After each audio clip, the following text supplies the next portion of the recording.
خداوند یسوع مسیح کے نام میں آپ سب کو سلام پیش کرتا ہوں۔ میں سب سے پہلے شکر گزار ہوں کہ آپ نے اس میسج پر کلک کیا ہے، اور میں ایمان رکھتا ہوں خدا اس میسج کے دوران آپ کو برکت دے گا۔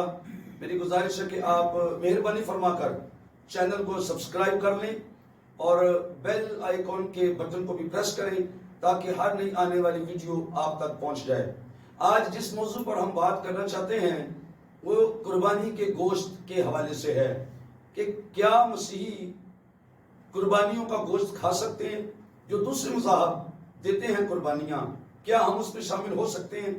تو ہم خداوند کے کلام میں سے دیکھیں گے۔ سب سے پہلے ایک حوالہ پڑھیں گے، پیدائش کی کتاب اس کا 22واں باب اور آیت نمبر 2 سے یا 1 سے پڑھتے ہیں۔ ان باتوں کے بعد یوں ہوا کہ خدا نے ابراہم کو آزمایا اور اس سے کہا، اے ابراہم۔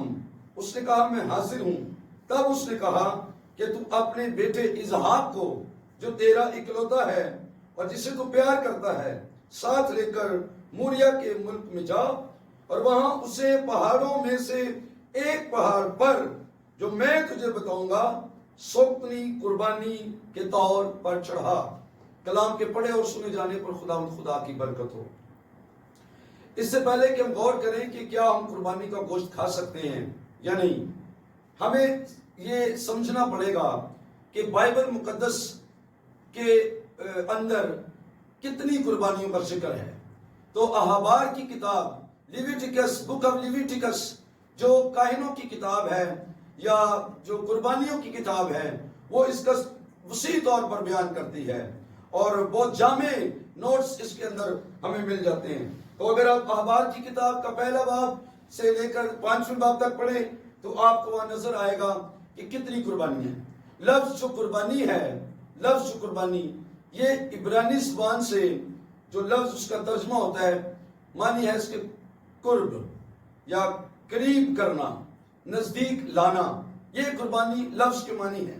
تو یوں سمجھیے کہ قربانی انسان کو خدا کے قریب لاتی ہے یا خدا کو انسان کے قریب لاتی ہے۔ لفظ قربانی کے معنی یہ ہے۔ اب بائبل مقدس میں قربانیوں کی اقسام بیان کی گئی ہیں۔ بائبل مقدس احبار کی کتاب میں سوگندی قربانی پہلی قسم ہے قربانی کی۔ نمبر 1 پہ سوگندی قربانی، برنٹ آفرنگ، اس کے معنی ہے اوپر اٹھانے کی قربانی۔ اور یہ قربانی یاد رکھیں ساری کی ساری جلانے والی قربانی ہے، ٹوٹل جلا دی جاتی تھی مکمل طور پر۔ یہ بے عیب نر بچڑے، برے یا پرندے، کمری یا جوان کبوتر کی قربانی دی جاتی تھی، لیکن یہ ٹوٹلی برنٹ کی جاتی، جلا دی جاتی تھی آگ پر۔ اس کو کوئی شخص کھا نہیں سکتا تھا۔ دوسری قربانی نظر کی قربانی ہے۔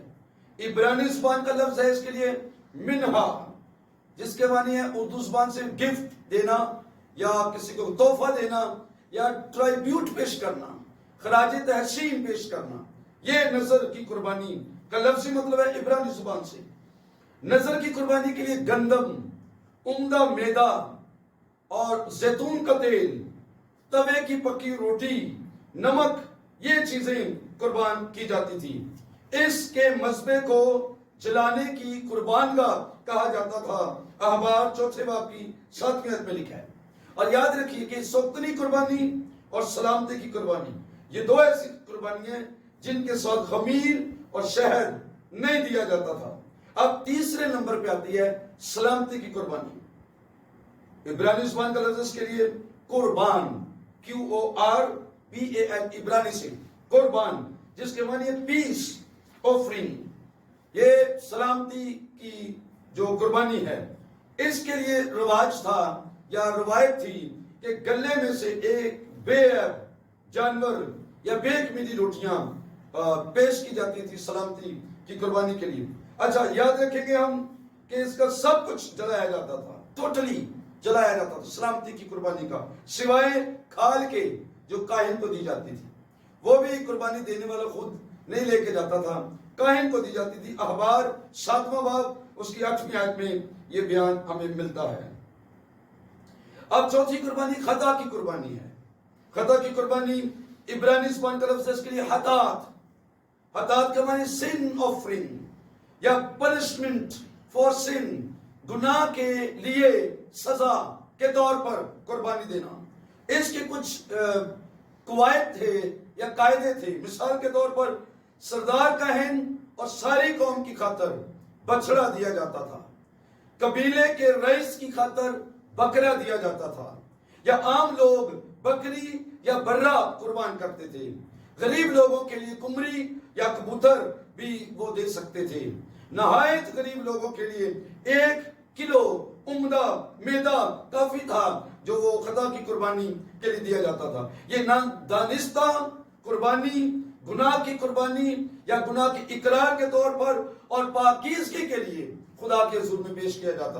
5ویں قسم کی قربانی جو ہے جرم کی قربانی ہے، جسے عبرانی زبان میں کہتے ہیں آسام بے مینڈا یہ قربان کرتے تھے.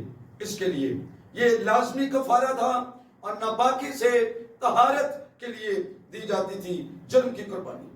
اب قربانی کے گوشت کے حوالے سے ہم غور کرنے سے پہلے میرا یہ دل تھا کہ آپ ان 5 قربانیوں کو پہلے سن لیں، پھر آپ کو خبر ملے گی کہ جو قربانی ابراہیم نے اپنے بیٹے اسحاق کی دی تھی وہ کس قسم کی قربانی تھی.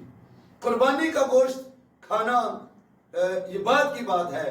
پہلے یاد رکھیے کہ ابراہیم نے جو قربانی گزرانی تھی وہ پیدائش کی کتاب کے اندر ہم دیکھتے ہیں خدا نے اس سے کہا تھا، صاف صاف لکھا ہوا ہے کہ دوسری آیت میں کہ وہاں اسے پہاڑوں میں سے ایک پہاڑ پر جو میں تجھے بتاؤں گا سوکتنی قربانی کے طور پر چڑھا. ہمارے ملک پاکستان میں اسلام مذہب ہمارے مسلمان بہن بھائی جو قربانی گزرانتے ہیں کہا جاتا ہے کہ وہ ان کے مذہب کے مطابق کہا جاتا ہے کہ ابراہیم کی سنت کو پورا کیا جاتا ہے. یعنی ابراہیم نے اپنے بیٹے کو قربان کیا تھا جب تو خدا نے اس قربانی کو قبول کر لیا. بیٹا تو بچ گیا، اس کی جگہ مینڈا دے دیا. اور ہمارے مسلمان بہن بھائی مذہب کے لوگ وہ اپنے گناہوں کے لیے آج انہی کی یادگاری کے لیے قربانی گزرانتے ہیں. پر یاد رکھیے کچھ پرابلم یا آغاز جہاں ہوتا ہے قربانی کا آغاز ابراہیم سے ہوتا ہے. ابراہیم پر غور کرنا ضروری ہے کہ یہ قربانی خدا نے اس سے مانگی تھی. اور یاد رکھیے خدا آدمی کو، لوگوں کو، آپ کو، ایمانداروں کو آزماتا ہے. کئی بار خدا چیزیں دے کر آزماتا ہے اور کئی بار خدا چیزیں مانگ کر واپس لینے کے لیے آزماتا ہے. لیکن ایک سچا ایماندار جو ابراہیم کا بیٹا ہے وہ ہر ایک صورت میں اپنے خدا کی ساری آزمائشوں پر پورا اترتا ہے. پر یاد رکھیے خدا کی آزمائش ہمیشہ انسانوں کو برکت دینے کے لیے ہوتی ہے، ان کا مرتبہ بلند کرنے کے لیے ہوتی ہے، ان کا سٹیٹس اونچا کرنے کے لیے ہوتی ہے اور انہیں بے شمار آسمانی ڈیوائن بلیسنگز دینے کے لیے ہوتی ہے. جب ابراہیم اپنے بیٹے کی قربانی دینے میں کامیاب ہوا تو خدا نے کہا اب میں تجھے برکت پر برکت بخشوں گا. پہلے خدا نے کہا تھا میں تجھے برکت دوں گا، پھر اس کا سٹیٹس اور بلند کر دیا، ویلیو اور بڑھ گئی، خدا کا دل اور خوشی سے کھل گیا اور ابراہیم کو خدا نے کہا کیا میں تجھے برکت پر برکت بخشوں گا. بائبل مقدس میں لکھا ہے کہ ابراہیم کو خدا نے کہا کہ اپنے بیٹے اسحاق کو قربان کر. ہمارے مسلمان بہن بھائی کہتے ہیں کہ اسماعیل کی قربانی ہوئی تھی. ہم اس پہ بحث نہیں کرنا چاہتے ہیں، لیکن یہ ضرور میں بتاؤں گا آپ کو اور آپ کی نالج کے لیے بتاؤں گا کہ جو اسلام مذہب کی کتاب ہے، الہامی کتاب قرآن مجید، اس میں کہیں پر بھی اس مذہب کی کتاب میں نہیں لکھا کہ اسماعیل قربان ہوا تھا. اسماعیل کی قربانی کا ذکر نہیں ہے یا نام نہیں لکھا ہوا. صرف ابراہیم کے بیٹے کا نام ذکر ہے لیکن اسماعیل کا نام نہیں ہے. ان کی بعض روایتیں یہ بتاتی ہیں اور دوسری کتابیں حدیثیں یا اور کچھ کتابیں بتاتی ہیں، ہسٹوری کی، ان کی تاریخی کتابیں، کہ وہ اسماعیل تھا. لیکن بائبل مقدس جو خدا کا لا تبدیل کلام ہے اس میں صاف صاف لکھا ہے کہ خدا نے کہا کہ اپنے بیٹے اسحاق کو، آئزک کو میرے لیے قربان کر، سب کی قربانی کے طور پر. بات یاد رکھنے والی یہی ہے خدا نے آخر یہ قربانی کیوں مانگی؟ پہلے اس پر غور کریں گے، خدا نے یہ قربانی کیوں مانگی ہے؟ میں آپ کو بتانا چاہتا ہوں، خدا نے انسان کی قربانی پہلی دفعہ مانگی ہے ابراہم سے، اس کا بیٹا مان کر۔ خدا یہ چاہتا تھا کہ وہ انسانوں کو، کائنات کے انسانوں کو، مذاہب کو، ادیان کو یہ بتائے کہ خدا آخرکار ایک شخص کی قربانی سے سارے جہان کے گناہ معاف کرے گا، اور اس کا نام یسوع مسیح ہے۔ یسوع مسیح جو صلیب پر ہوا، تیسرے دن مردوں میں سے جی اٹھا، آسمان پر اٹھایا گیا اور پھر واپس آنے والا ہے، اس کی قربانی تمام قربانیوں سے بالاتر ہے، کیونکہ وہ مردوں میں سے جی اٹھا تھا۔ غور فرمائیں گے اس بات پر کہ ابراہم کا بیٹا اسحاق جو اس نے قربان کرنے کے لیے مذبح پر رکھا تھا، وہ قربان نہیں ہوا تھا، اس کو تو چھوڑ دیا گیا تھا۔ کیوں؟ اس کی قربانی پینڈنگ ہو گئی تھی، اور دوبارہ کوئی انسان خدا کے لیے مذبح پر قربان نہیں ہوا۔ ابراہم سے ہزاروں سال بعد پھر یسوع آیا، جس نے اسحاق کی خاطر یا اسحاق کی جگہ پر اس قربانی کو پورا کیا ہے، صحیح جو انسان صلیب پر قربان ہوا ہے۔ آپ ایک بات سوچئے کہ اگر ایک طرف انسان کھڑا ہو اور دوسری طرف ایک بکرا کھڑا ہو، تو آپ کے خیال میں دونوں میں سے زیادہ قیمت کس کی ہے؟ کیا اس بکرے کی یا اس انسان کی؟ تو آپ کا جواب ضرور یہی ہے کہ انسان کی۔ گڈ، آپ یہ کہہ رہے ہیں کہ انسان کی، ویری گڈ۔ تو مجھے بتائیں کہ زیادہ قیمت انسان کی ہے تو یہ بکرا اس کی جگہ کیسے ہم قربان کر سکتے ہیں؟ کوئی دنیا کی قربانی انسان کے لیے کافی نہیں ہے، آپ کی ہر قربانی انسان کے لیے ناکافی ہے۔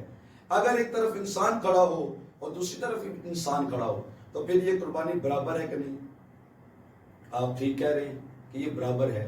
اس لیے خدا نے بیلوں اور بکروں کی قربانیوں کو رد کر کے آخرکار اپنے بیٹے کو صلیب پر قربان کیا ہے، اور اس کی قربانی سے میں اور آپ ہم شفا پاتے ہیں۔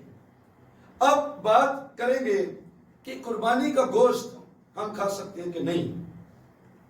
بعض ایماندار کرنتھیوں کے خط کو لیتے ہیں جہاں پر یہ لکھا ہوا ہے کہ جو کچھ قصابوں کی دکان پر بکتا ہے وہ کھا لیں۔ بعض یہ ایمان رکھتے ہیں کہ وہاں پر لکھا ہوا ہے کہ شیاطین کے پیالے میں سے لینا درست نہیں ہے اگر آپ خدا کے پیالے میں سے پیتے ہیں۔ تو میرے پیارے بھائی اور بہنوں، میں آپ کو یہ ضرور بتانا چاہتا ہوں، جس دور میں مذہب اسلام آیا تھا اس دور میں کرنتھیوں کی کتاب نہیں لکھی گئی تھی۔ یہ تو پہلے کی بات ہے، ابھی اسلام تو آیا ہی نہیں تھا۔ اسلام تو 600 سال بعد آیا ہے، اور مسلمان بہن بھائی جو قربانی کرتے ہیں اس کا تعلق کرنتھیوں کی کلیسیا کو جو تعلیم دی گئی ہے اس کے ساتھ بالکل نہیں ہے۔ نہ ہم ان کی قربانی کو اس لیے رد کرتے ہیں کہ وہ شیاطین کے لیے قربانی شیاطین کے لیے نہیں دیتے ہیں، وہ تو خدا کے لیے دیتے ہیں۔ اس لیے مسلمانوں کی یا اسلام کی قربانیوں کو ہم شیاطین کی قربانی نہیں کہہ سکتے ہیں، کیونکہ وہ خدا کی راہ میں یہ قربانی دیتے ہیں۔ وہاں پر یہ لکھا ہے کہ جو قربانی غیر قومیں دیتی ہیں شیاطین کے لیے دیتی ہیں۔ جو پول کی تعلیم ہے وہ وہاں پر بتا رہا ہے کہ شیاطین کی قربانیاں، بتوں کی قربانیاں نہیں کھانی چاہیے، وہاں انہوں نے یہ منع کیا۔ اب پھر آپ سوال پوچھیں گے کہ کیا پھر ہم مسلمان بہن بھائیوں کی نے جو قربانی دی ہے کیا اس کا گوشت پھر ہم کھا لیں؟ کیونکہ کرنتھیوں کے خط میں ان کے بارے میں منع نہیں کیا گیا۔ تو آج آپ خود ایک فیصلہ کریں گے۔ سب سے پہلے آپ کو یاد ہے کہ جو حوالہ ہم نے پڑھا اس میں خدا نے ابراہم سے کہا تھا کہ اپنے بیٹے کو سوختنی قربانی کے طور پر پہاڑ پر گزرانا۔ غور سے سنیں، جو قربانی باپ ابراہم دے رہا تھا کیا اس نے کھانی تھی؟ کیا اس نے اپنے بیٹے کو ذبح کر کے کھانا تھا قربانی دے کے؟ دوسری بات، سوختنی قربانی ٹوٹلی میں نے بتایا کہ خدا کے حضور میں جلا دی جاتی تھی، اس میں سے کوئی چیز بھی انسان نہیں کھا سکتا تھا۔ وہاں پر جو قربانی کا نام لکھا ہے کس ٹائپ کی یا کس قسم کی قربانی ابراہم کو دینی تھی، تو وہاں لکھا ہے سوختنی قربانی کے طور پر چڑھا۔ تو ابراہم کی سنت اگر پوری کرنی چاہیے اکارڈنگ ٹو بائبل، ساری کی ساری قربانی جلانے والی قربانی ہے، اس میں سے کوئی شخص نہیں کھا نہیں سکتا ہے۔ ایون کہ جو بکرا خریدتا ہے وہ بھی کچھ بھی نہیں کھا سکتا ہے۔ اس کی کھال بھی کوئی نہیں لے سکتا ہے، اس کے پائے بھی کوئی نہیں کھا سکتا ہے۔ ٹوٹل قربانی خدا کے لیے دی جاتی تھی، اور ابراہم نے اپنے بیٹے کی قربانی کھانی نہیں تھی۔ اگر سیم وہی قربانی ہے تو پھر ہم اس کو کھا نہیں سکتے ہیں۔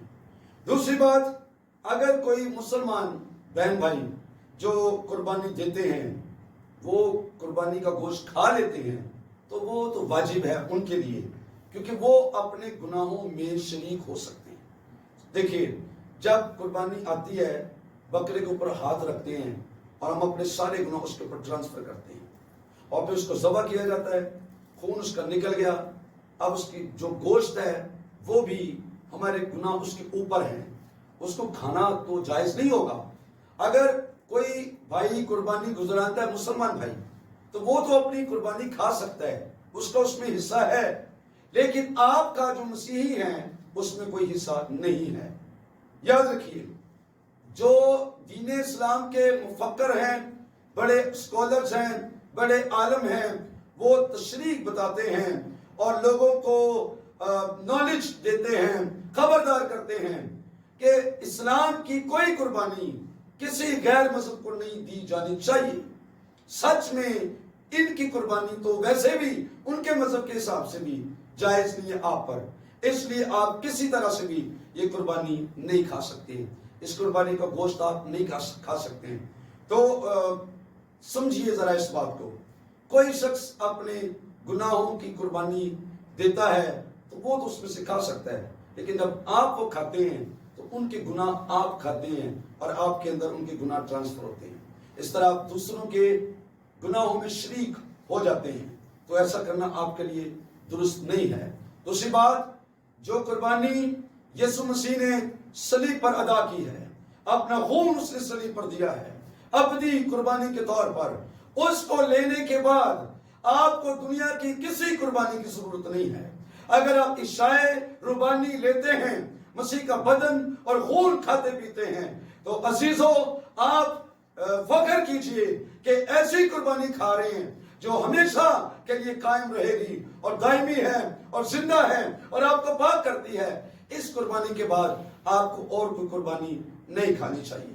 اور پھر آپ یہ بھی یاد رکھیں گے کہ خداوند یسوع مسیح کی قربانی وہ کیسی ویلیویبل تھی کہ یسوع مسیح مردوں میں سے دوبارہ جی اٹھا، جب وہ صلیب پر قربان ہوا وہ مردوں میں سے دوبارہ جی اٹھا۔ تو آپ جانتے ہیں کہ اس کا جواب کیا ہے؟ یسوع آپ کے گناہوں کے لیے صلیب پر مرا اور اس کے بعد تیسرے دن جی اٹھا۔ تیسرے دن جی اٹھنا بتاتا ہے کہ یسوع مسیح کی قربانی خدا نے قبول کر لی ہے۔ اسحاق مذبح پر لیٹا تھا اور وہ آگ اس کو جلایا جانا تھا، لیکن کچھ دیر کے بعد آواز آئی آسمان سے، ابراہم اپنے بیٹے پر ہاتھ نہ چلا۔ ایک دم سے روک لیا، اس کو بچا لیا۔ یہ بات بتا رہی تھی کہ میں نے تیری قربانی کو قبول کر لیا ہے۔ یسوع صلیب پر مرا تو تھا میرے اور آپ کے گناہوں کے لیے، لیکن اس کا تیسرے دن مردوں میں سے جی اٹھنا بتاتا ہے کہ خدا نے اس شخص کی قربانی کو قبول کر لیا ہے، اس لیے وہ مردوں میں سے واپس زندہ ہوا ہے۔ آپ ایسی قربانی کھاتے پیتے ہیں جو دوبارہ مردوں میں سے جی اٹھا ہے، اس کا خون اور بدن آپ کو ہمیشہ کی زندگی دیتا ہے۔ اس لیے بائبل کے مطابق آپ کوئی قربانی کسی طور پر بھی غیر مذہب کی قربانی نہیں کھا سکتے ہیں، اور آپ کو یہ کھانی نہیں چاہیے کیونکہ آپ یسوع مسیح کا بدن اور خون کھاتے پیتے ہیں۔ اگر کوئی شخص کہتا ہے کہ جی دعا کرنے سے ہر چیز پاک ہو جاتی ہے، دعا کرنے سے ہر چیز پاک ہو جاتی ہے، تو یہ بھی وہ وقتی طور پر کہہ رہا ہے، عارضی طور پر کہہ رہا ہے، وہ خود بھی اس پر ایمان نہیں رکھتا صحیح طور پر۔ مثال کے طور پر جو چیزیں ناپاک ہیں وہ آپ نہیں کھاتے دعا کر کے، چوہے اور بلیاں اور کتے اور بڑے جانور ہیں، ڈونکیز ہیں، باہر کے ملکوں میں لوگ کھاتے ہیں، لیکن آپ وہ نہیں کھاتے ہیں۔ کیوں؟ کیونکہ آپ کہتے ہیں یہ ناپاک ہے۔ اب دعا کر کے یہ کیسے آپ کھا سکتے ہیں؟ جو چیز آپ کے کھانے کے لیے ہے ہی نہیں، وہ کیسے آپ کہیں گے میں دعا کر کے کھاؤں؟ مہربانی کر کے آپ اپنے کھانے کی چیزوں کو بلیس کریں، دعا کر کے کھائیں، لیکن قربانیوں کو بلیس کر کے نہ کھائیں۔ اگر آپ نے کھانا ہی ہے تو مسیح کا بدن اور خون لیجئے، اسے دعا کر کے کھائیں اور خدا آپ کو برکت دے گا۔ میں امید کرتا ہوں کہ آپ اتنے وقت میں یہ فیصلہ کر چکے ہوں گے کہ آپ قربانی کا گوشت نہیں کھائیں گے. اللہ آپ کو برکت دے.